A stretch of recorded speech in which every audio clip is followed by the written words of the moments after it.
Hello, what's up, might be familiar? Guess what? Guess what I had to wake up today hearing? My mom and my sister arguing. And it's about my mom changing her mind to move to Mississippi.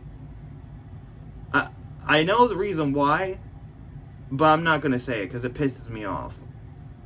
This is what happens when we let Amber stay here. This shit.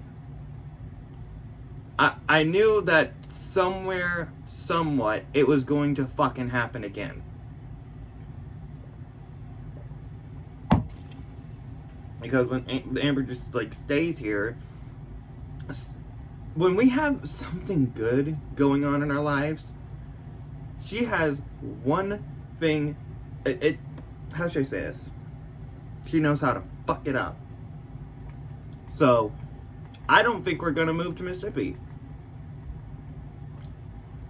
Because that's exactly what I'm getting from my sister and my mom fighting. My mom's acting childish, yet again, like she was before. I'm fucking done with this shit, man. I wish I can go back to happier times.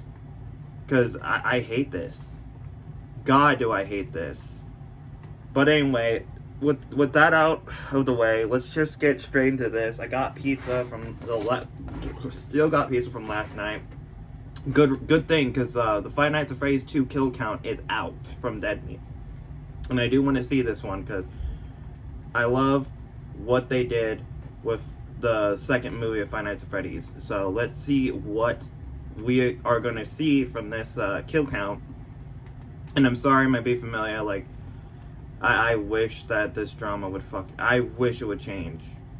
But unfortunately, that's what happens when you let a drama person live in your house. Is they find a way to fuck up a good thing for you.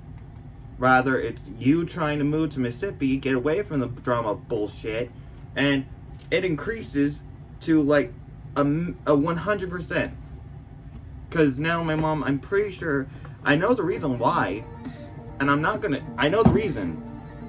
Does it piss me off? Yes, it kind of does, because a certain friend helped my mom move boxes around, and not only that, let's not forget, this one friend actually gave me a friend that I know in high school, his number, so it's that's just bullshit. That's bullshit that my mom decided to have one of her friends come over to help her move, and all of a sudden she's acting childish again. I hate this. I really hate this. Alright, let's just get straight into this. I'm sorry, might be familiar. I'm done. I'm tired of this drama bullshit just hitting our family all at once. It's bullshit.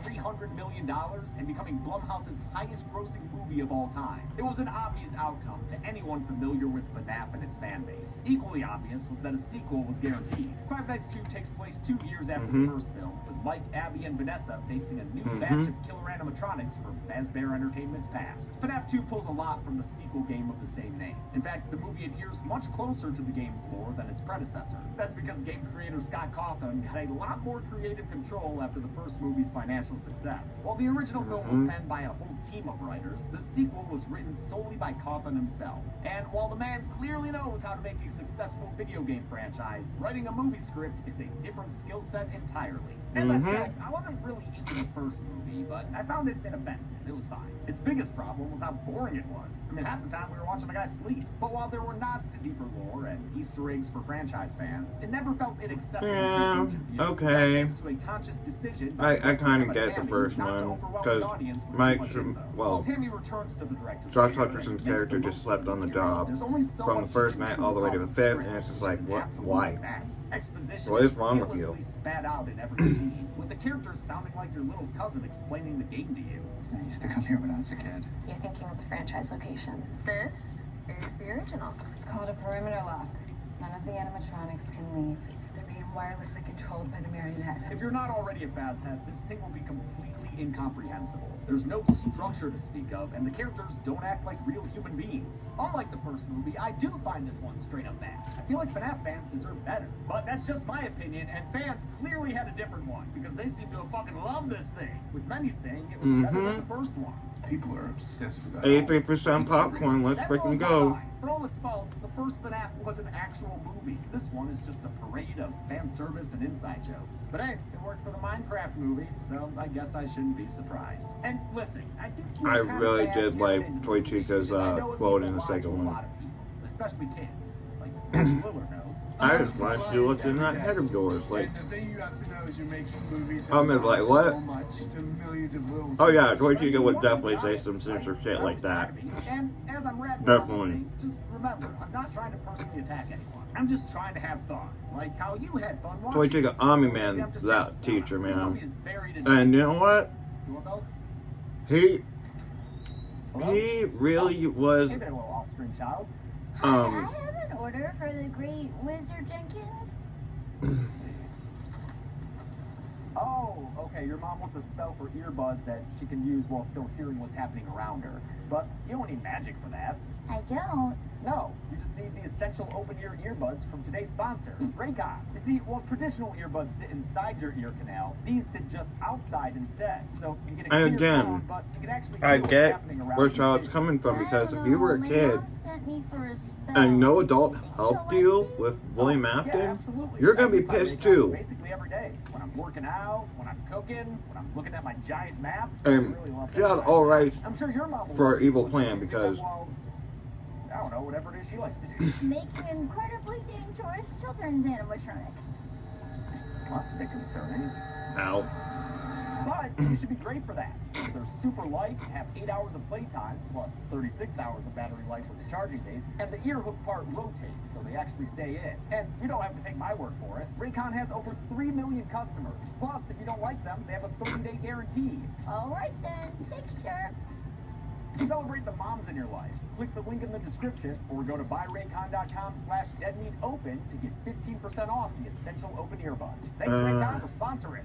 This movie is buried in lore. How many bodies are buried with it? Let's find out and get to the kills. The movie begins in This is root beer, by the way. Fazbear's Pizza. I The just- one we know, forget that shit. This one's way cooler. With boat rides, cool merch, freaking pirate ships. Hell yeah, dude. This Oh, is don't forget the great. mini But, minarinas. maybe don't sit on the floor. Not many This minarinas, is the many advanced marionettes. Charlotte, and she doesn't just look like Esther, she acts like an orphan too. Part of that is she Mhm. ain't got no friends, and part of that is her mom died. She's grown attached to an animatronic that comes out of the floor, but since it ain't showtime Puppet. yet, she'll have to settle for the Yellow Rabbit channel, as long as she stays away from the other rabbit channel. We of course know this is William Afton, the main antagonist of the Again, first film. He was the owner of Charlotte, Fazbear's I Pizza. do not Yes, blame he your, has a your cover rage with towards true adults, because they could have helped That's why it you takes this other kid and this backstage kid in a too. cool and not conspicuous way at all. But they were like, nah. No one noticed. Good job. They were mean to Except Charlotte. for I would- since the adults here fucked Listen, up, man, she you- decides you- to do something about it herself. You gotta help this kid. Human friend, a young Vanessa And that Shelley. kid too, like- Reminder from the first movie is William Afton's daughter. She warns her friend not to go with Snoopin, but Charlotte ignores her, heading backstage to find William washing off some non-existent blood after, putting this kid down for a nap? Charlotte rescues the boy by, holy shit, lifting him from the ground and carrying him? I mean, Just if you fucking think about Charlotte, it, dude. But is she Charlotte was fast kind of enough the to hero in the escape second this movie. Bunny rabbit? She stumbles out on stage for a Again, like, if the adults helped her, well, the other kid just goes back to his mom. He's completely Right fine. now. Can't say the same for Charlotte, who's been stabbed thrice in the back. She collapses, and her body goes down to where Oompa Loompas will sing a song about her. Nah, just kidding. Her body wound up in the arms of this thing. Her favorite animatronic, the marionette. Yeah, hey, parents, maybe clear the kids out of this place? No? Just let them keep staring to develop lifelong trauma? Okay, yeah, that's cool too. We get another... now they care, like, now they're in Newspaper headlines shock. about the incident. They reveal Charlotte was... Man, listen, I understand Charlotte's rage, man. That's bullshit. The pizzeria closed, but Afton soon opened a new location, the Fazbear's Pizza we know from the first movie. It promised to be bigger and better, which feels like the sequel telling fans what to expect compared to the first film. 20 years later, we're in 2002, 2 years after the events of the first movie. Remember, that took place in 2000, not present day. Oh shit, 9/11 took place between the FNAF films? Where were you on that autumn morning, Freddy? The last movie ended with Vanessa Really? in a coma and the Schmidt siblings reunited. Vanessa's since recovered and is struggling to re-enter society, while not much has changed for Mike and Abby, aside from her height. Piper grew like a foot between the first and second movie, which is amazing. Abby's in middle school now, and her experience at Fazbear's has led to a love for robotics. Too bad her teacher, Mr. Bird, disapproves of Freddy and friends. We're making real robots here, people. This teacher, man, he deserved what he got from Toy Chica, because He gets pissed when anyone mentions the Faz gang. Abby that makes really sense for a robotics teacher. It's a mock made movie. a masterpiece, and this dude was just like, They're like the most oops, impressive robots I've ever seen. broke it. I'm like, oh, hell no. Festival coming up, which is kind of distasteful. I mean, in universe, children were murdered. So again, is Charlotte's plan wrong? Mike and Abby's Aunt Jane? We sure? Ever since your aunt went around telling stories about killer teddy bears, the whole damn town's lost his mind. Yeah, I heard they had your aunt committed about a week.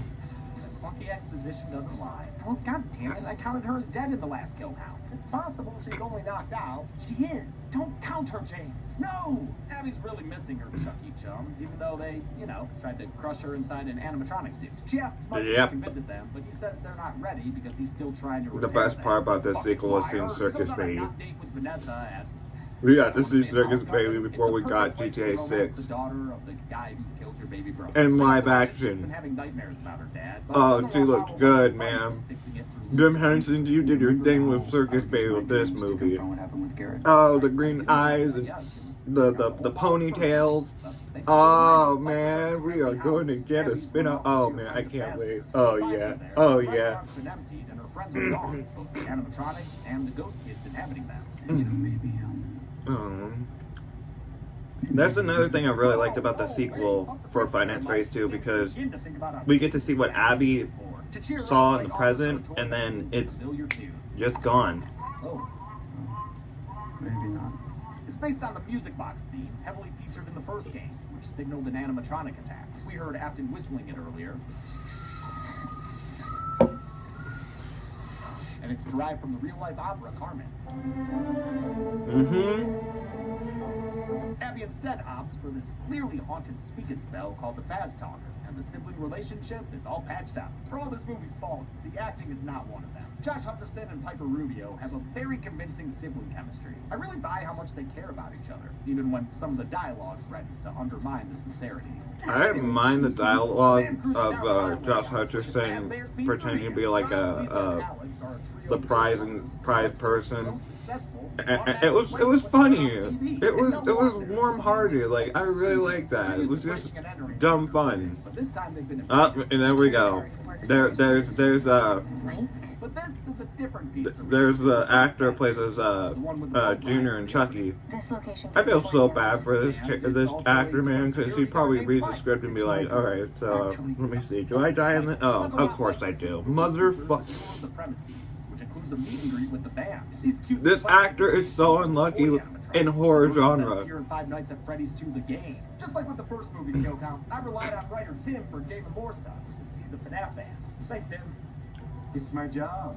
Tim told me that, unlike in this movie, the Fazbear location in FNAF 2 The Game is brand new, with the toy animatronics, the shiny replacements for the first game's band. In the movie's alternate lore, though, they're the original Freddy, Bonnie, and Chica. Foxy ain't around, because he got dismantled. Sorry, Foxy fans. You're all dum-dums, right? Even though she's The actor who plays Michael Afton in this movie, oh my goodness, that smile he did, he was evil. Played by McKenna Grace, veteran ghost hunter. We've seen her on the kill count in *Malignant*, playing the young version of a character. Oh yeah, that's right, I forgot. McKenna Grace was in *Malignant*, that's right. And also in Captain Marvel. It's Scream 7, well, no. So honestly, Shout out to you, McKenna Grace. I'm glad that you get to play your character that you voiced over in the animated. Yep, there's your, and there's, and Final Destination Bloodlines, yep. Are you sure about that? Because their host is nowhere to be found. Hell, even the third dude has wandered off. How the hell did this show get so big in the first place? God, and get out of the river ride, dude. What are you, a sewer inspector? Like in Slugs? Lisa follows her audio equipment readings to a music box in the basement, but she should be be more concerned about the giant clockwork birthday gift back there, since it's the home of the marionette, who comes out and attacks her as the camera cuts away. The marionette is from the second game and Yep. became a recurring enemy throughout the franchise, though it's more commonly Yep. referred to as the puppet in the games. The movie marionette was mostly a rod puppet, controlled by up to 5 puppeteers, although Yeah, I sometimes really later like that versions though. like The Hello Zepp puppeteers, controlled by they're video. the As a ones that had to like, and elegant. there was strings with the puppeteers, and you could see it. And it works so well with the second movie, man. Like, good job, puppeteers, with the puppet character. Because I really like this movie. This movie was kick-ass. Say what you want about the Five Nights at Freddy's movie franchise, but it's for kids. What do you expect? Like a pack of John Kramer's favorite fish. Piranha. With the Spooper Boys flushed, Michael goes to check on Lisa. He finds her looking like They- a bobber. they just did a She's taken over piranha. by the spirit inside the marionette. Welcome back, Charlotte. Yeah, that look, the way that Charlotte Emily possesses people in this freaking movie is nightmare fuel. It's terrifying, man. Because they have the same look for the puppet character, but as in its human form, scary as fuck. Listen, I really enjoyed this movie because with Charlotte Emily back, it makes sense for her to just have this plan of like, oh, these adults didn't help me. Oh. So screw it. Like, if it doesn't seem to work at first, but later that night, her new toy starts giving commands. That's the same phrase that was spelled out at the end of the first movie's credits. It was accompanied by My Grandfather's Clock, the Puppets theme in the game, as many of you pointed out after we mistakenly attributed the quote to Golden Freddy. I mean, I say we, but it was actually Tim. I'm throwing you under the bus, man. You said you'd protect me from angry fans. I fucking lied. Oh, on the subject of music, though, listen to this shit. Is it just me, or does that sound a lot like Hello Zepp? okay, it Yeah, does Call a this bit. track, Hey There, Zepp. Abby goes from Faz talking to Faz walking to But Faz seriously, biking. Charlotte Emily was the She discovers her scariest best friend Chica, character body in and Five Nights at Freddy's 2 the movie. booty shorts. Like, when she possessed Abby, oh my god. Listen, man, I'm so hyped for the third movie happening, because, let's say what you want, just, whoa, I know that actor. That's the boy from Ted. I didn't know he was in a Dave & Buster's commercial. Kick ass, man. Speaking of which, go see Ted season 2, because that season 2 is good. But it's Real good. Weirdly sexy? different. Yeah, different. That's what I meant. Different. She sounds different too, since this time Chica's voiced by Megan Fox, who took the role because her kids were huge fans of the games. We've had Jennifer's body on the account before, and Jennifer's voice. She's actually not bad in the role, which was a nice surprise after hearing her Natara. You outworlders believe yourselves so superior. In the meantime, Vanessa's been soul searching and cycling, but a stationary bike. I just want to talk about that. Jane Denise, what was that? I'm not letting that slide, buddy, because I kind of like how he slipped there, because, well, if you didn't know, for Five Nights at Freddy's, there she is, man. What?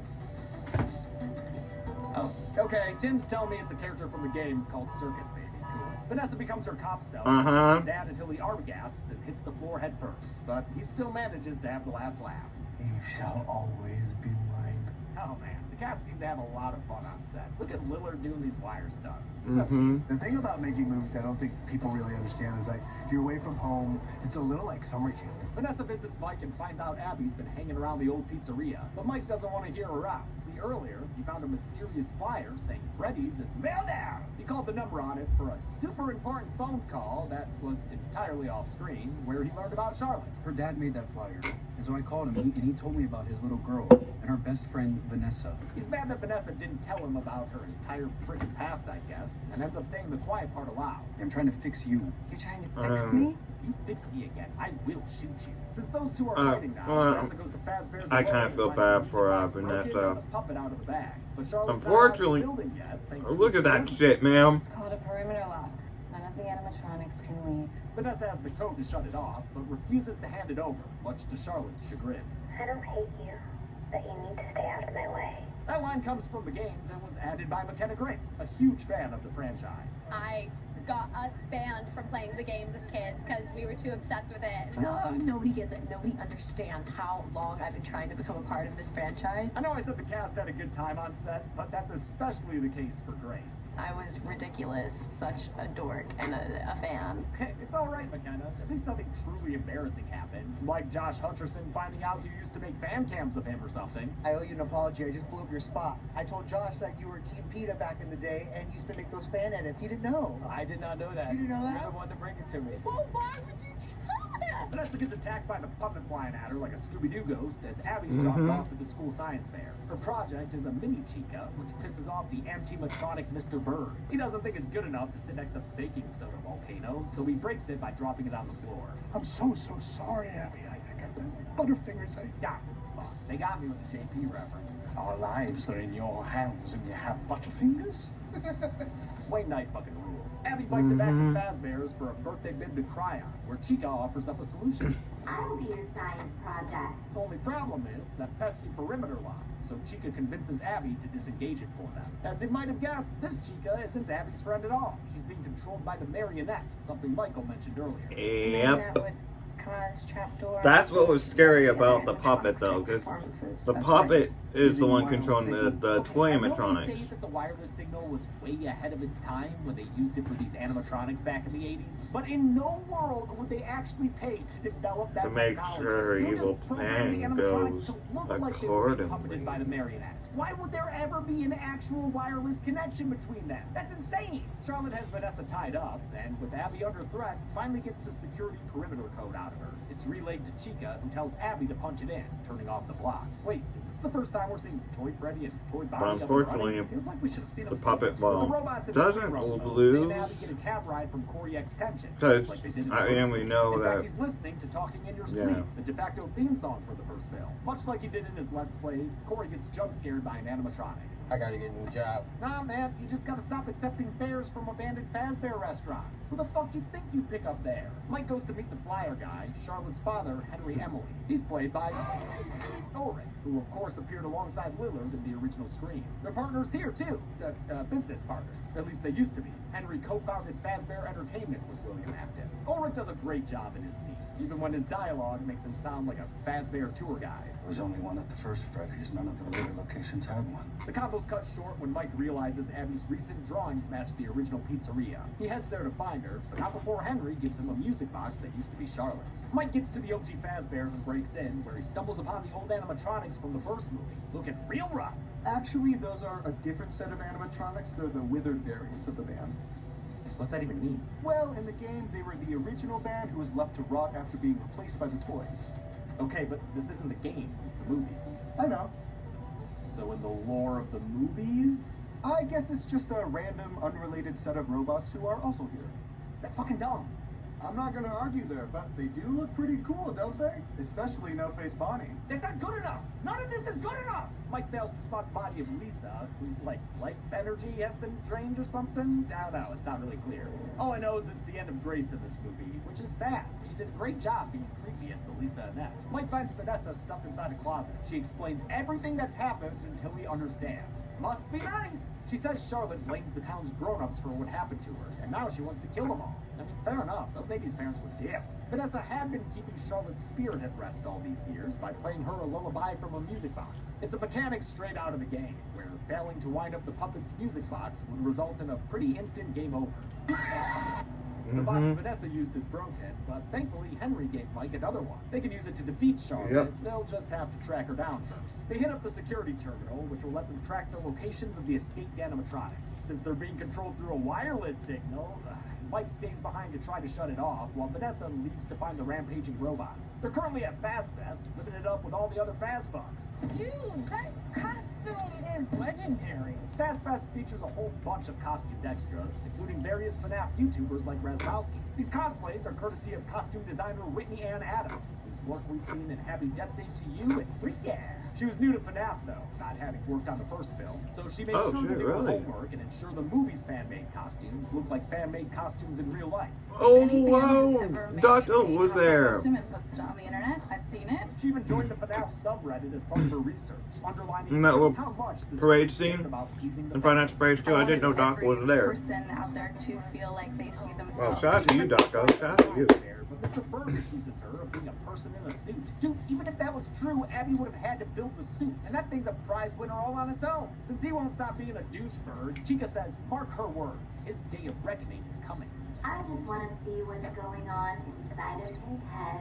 You know, that's not a bad Yep. joke, but humor isn't this robot chicken straight, so she needlessly repeats it 2 minutes later. What I want is to see what's going on inside of your head. True to her words, Toy Chica goes full Omni-Man on Berg and crushes his skull between her hands. Her wings? She's a chicken. She have wings. With Berg out of the way, Abby wins the science fair. Unsurprising, since she has a literal Jim Henson creation behind her. The legendary effects company returned to make the movie's animatronics, including the new toy versions, which were a much harder plastic than the soft fleece costumes from the first film. The restrictive suits presented a host of new challenges for returning performers Jess Weiss, Kevin Foster, and Jade Kedar Martin. We had to figure out ways of resting without being able to sit. On top of the stiff movement, they also had 16-pound helmets full of loud mechanics that blocked their visibility.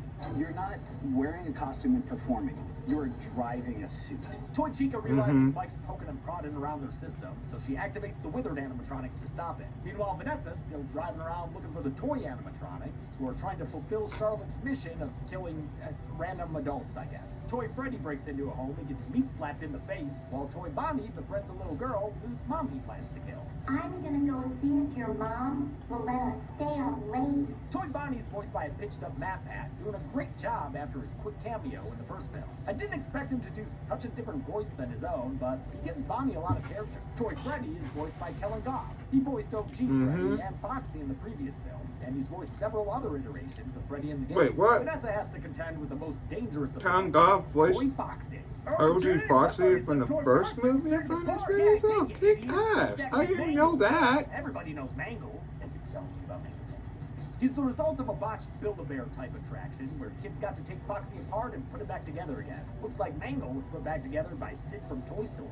Kids can be so heartless. The Hitchfoxer fucks up Vanessa's shit, even driving her off the road at one point. But after grabbing at her for a bit, she's able to drive away again. But I guess he's still on top of the car, because when it cuts back to them later, he's still Ghost Kid riding the whip. It's a messy sequence. But it's also an impressive one, considering all the mechanical animatronic elements. Shooting the car scene was a slow process, since they had to map out Mangle's precise movement for each individual shot. It was important to know exactly what would be seen and for how long, since it took 9 puppeteers to control Mangle's 2 heads, 3 legs, and 2 arms, with additional crew members remotely operating the face. Despite all the work, Tammy called Mangle the most fun animatronic to shoot with. Vanessa drives the car to Toy Freddy's location and frickin' launches Mangle at him through a window. Okay, that was pretty incredible. She leads the couple to safety with a random cameo from Doug and Jane's timorous lawyer. I don't mind it though. He made me laugh in the first film. I just realized I shouldn't be hearing any of this. As a matter of fact, I shouldn't be here at all. Back at Fazbear's, Mike is still trying to turn off the animatronics. Dude, can you hurry it up a little bit? The security office he's in was modeled closely after the one from the second game by returning production designer Mark Fisicella. It's accurate down to its non-existent. Good job, Mark Fisicella. I don't want to mess up your name. Designer's place. And the crowd. Oh, how they laughed and clapped.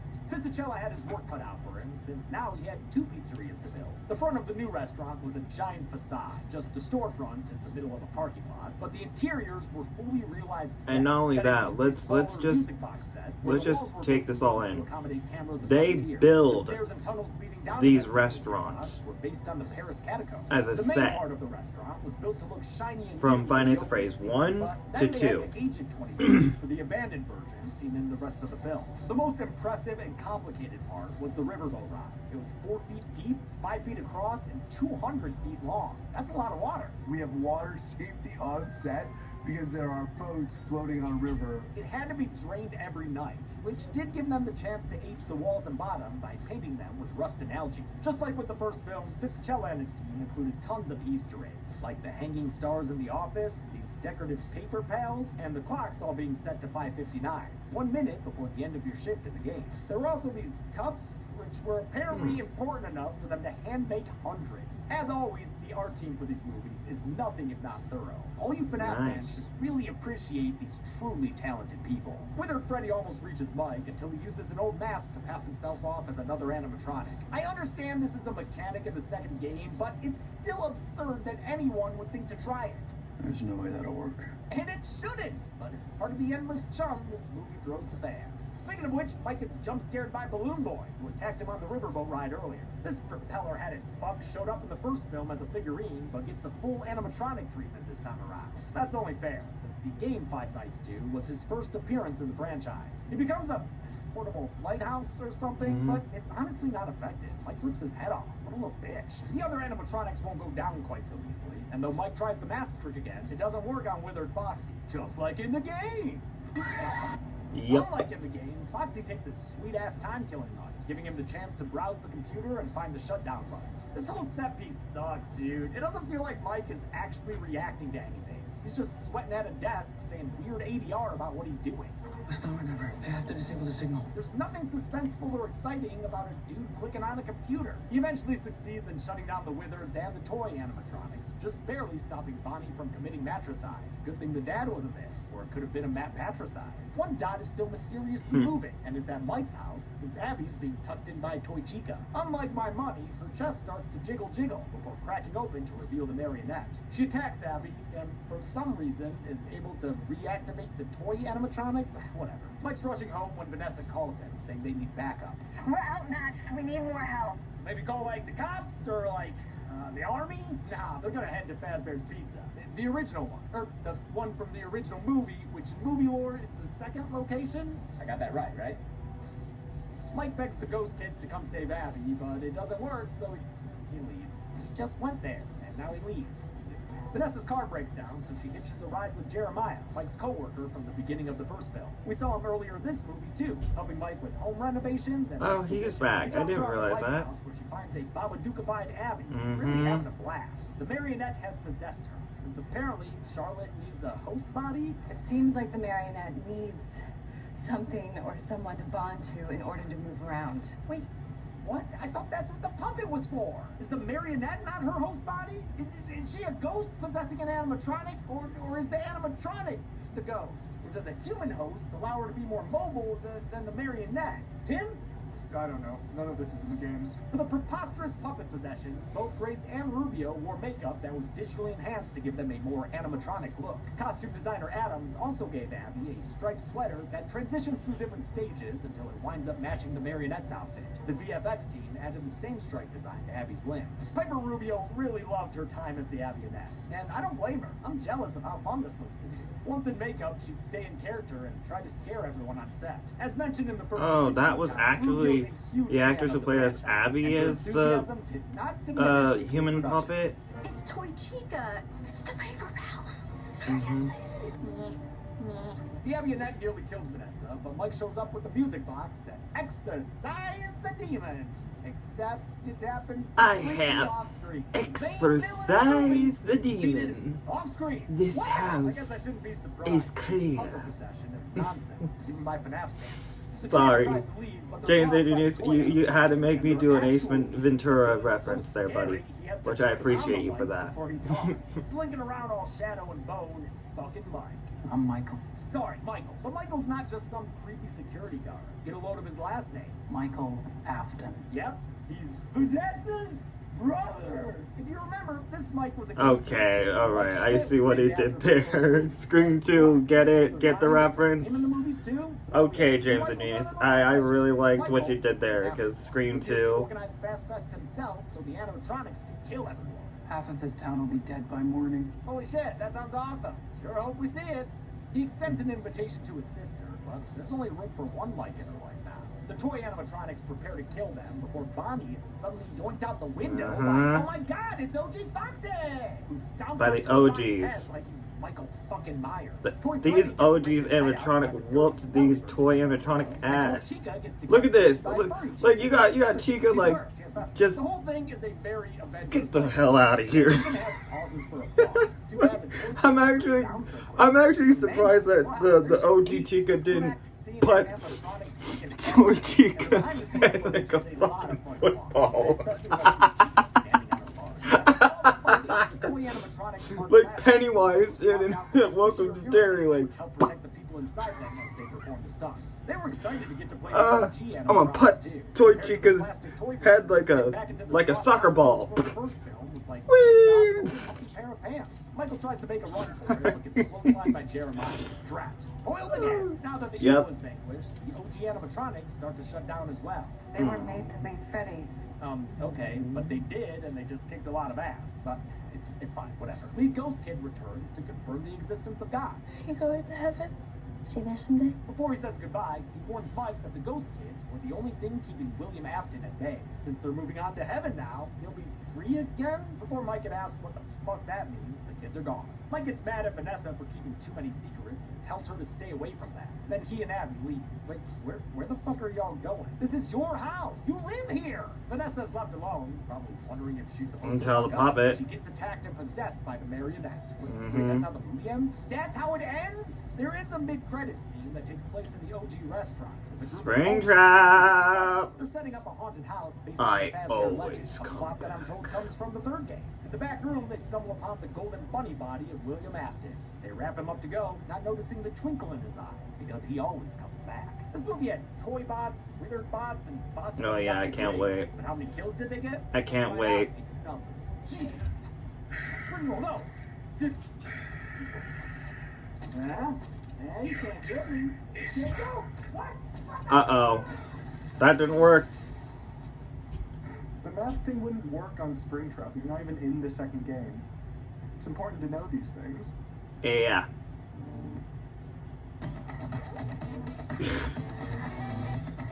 I'm actually still surprised that James A. Jr. knows what to do for like the numbers skit for this one. Since it's Five Nights at Freddy's 2, you have to have Springtrap pop up because it's the post-credit scene. So it fits so well, man. Like, damn. All right, let's get to the numbers. Only 5 people died in Five Nights at Freddy's 2. There were 3 male victims and 2 female victims, giving us this pizzeria pie chart.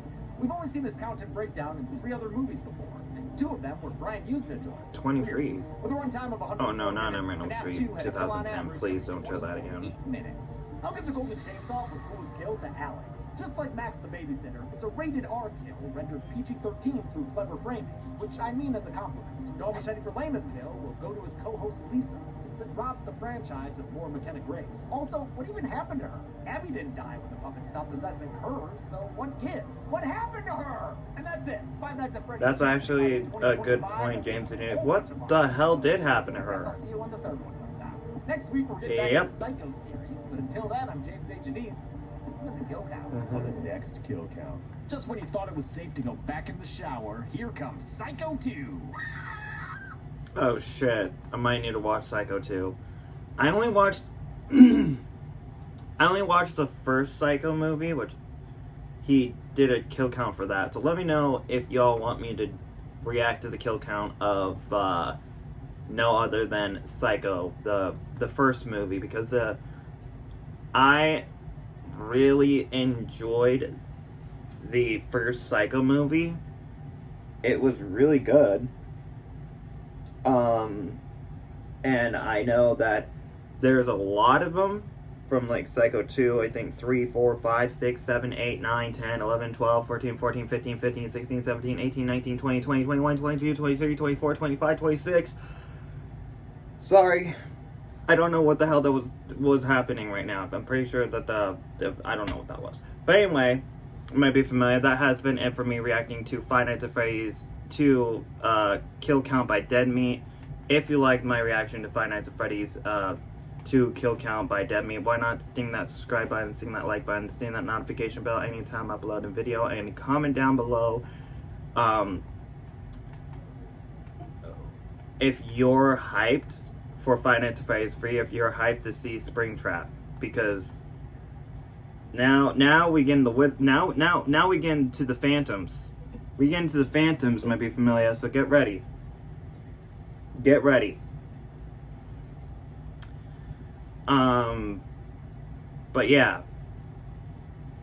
Stay brave, stay humble. Again, I'm sorry I had to open up to y'all about that when someone changes their mind about something, like when they want to move and then they don't want to move and act childish, it's just immature.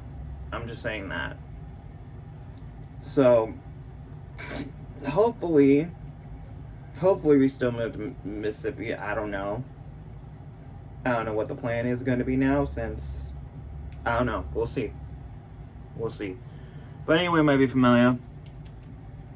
I'm off of here, and I have some editing to do with this, so I have to record it, have to edit it, and then I have to upload it.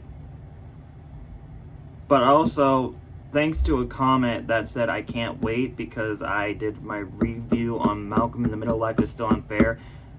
If you love the original show, I feel like you're gonna love this sequel, because this story with Malcolm and him having a daughter, I really like that story in the Life is Still Unfair show. And I know it's a 4-part event, but it was the best 4-part event I have ever seen for a revival of my favorite show that came out back in the day of 2000s. And it's great that they recapped all the chaotic bits from the original Malcolm in the Middle to now, which is a 4-part event. I'm not going to say what characters come back. You got to see the show for yourself to find out what OG characters are back. Because if you've seen the official trailer, they don't show you much in the official trailer. They just show you the characters that you already saw, like Malcolm's daughter, Malcolm, Hal, Lois, and I think that's all of them. Oh no, also, I'm not going to say who else is in the show, but just go watch it, because it's an absolute blast of a 4-part event show series that I really enjoyed watching. And the best part about it is you can watch it on Hulu or either Disney Plus. So if you don't have Hulu, you can watch it on Disney. If you have Disney Plus, you can watch it on Disney Plus. If you don't have Disney Plus, if you only have Hulu, you can watch it on Hulu. So, yeah. Anyway, I'm off of here, might be familiar. I've been doing this for 41 minutes, and I'm glad I had pizza for this kill count, because it is Five Nights at Freddy's 2, and you have to have just something to eat that is optional. Pizza. You have to have pizza while you do a Five Nights at Freddy's video. So anyway, bye, might be familiar.